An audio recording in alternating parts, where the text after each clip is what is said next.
Hello అండి, నేను మీ నాగలక్ష్మి నేలపాల. నేను చేయబోతున్నాను దోసకాయ బంగాళదుంప కర్రీ అండి. మీరు ఎంతమందికి తెలుసో కామెంట్ చేయండి. ఆనియన్ అయితే ఫ్రై అయ్యాక దోసకాయ ముక్కలు వేసుకోవాలండి.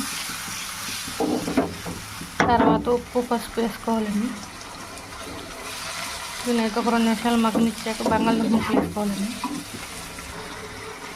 ఇది నచ్చితే ట్రై చేయండి.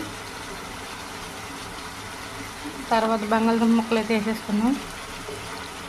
మీరు ఈ కర్రీ ఎంతమందికి తెలుసో కామెంట్ చేయండి. చాలా రొటీన్ కర్రీయే, సింపుల్గా అయిపోతుంది. ఒక టమాటా అయితే వేసుకున్నాం. ఇవన్నీ కలిపి ఇంకో 2 మినిట్స్ మగ్గనిచ్చిన తర్వాత కొద్దిగా కారం పోసుకోవాలండి.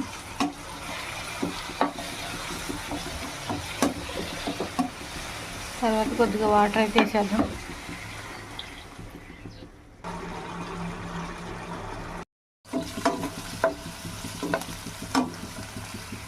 హలో అండి, నేను మీ నాగలక్ష్మి నేలపాల.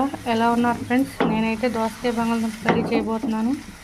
ఆనియన్ అయితే ఫ్రై అయ్యాక దోసకాయ ముక్కలు వేసుకోవాలి ఫ్రెండ్స్. తర్వాత ఉప్పు పసుపు వేసి ఒక 2 మినిట్స్ అయితే మగ్గనిచ్చి తర్వాత మళ్ళీ బంగాళదుంప ముక్కలు వేసుకున్నాం. తర్వాత ఇంకో 5 నిమిషాలు మగ్గనిచ్చి కొద్దిగా కారం వేసి మళ్ళీ మగ్గనిచ్చి కొద్దిగా నీళ్ళు పోసి ఎక్కడికి కూర టమాటా కూడా వేసుకున్నాం ఫ్రెండ్స్. కూర సింపుల్గా అయితే బాగుంటుంది. మీరు నచ్చితే ట్రై చేయండి. నచ్చితే లైక్ చేయండి, షేర్ చేయండి, సబ్స్క్రైబ్ చేయండి friends. Thank you friends. Bye bye.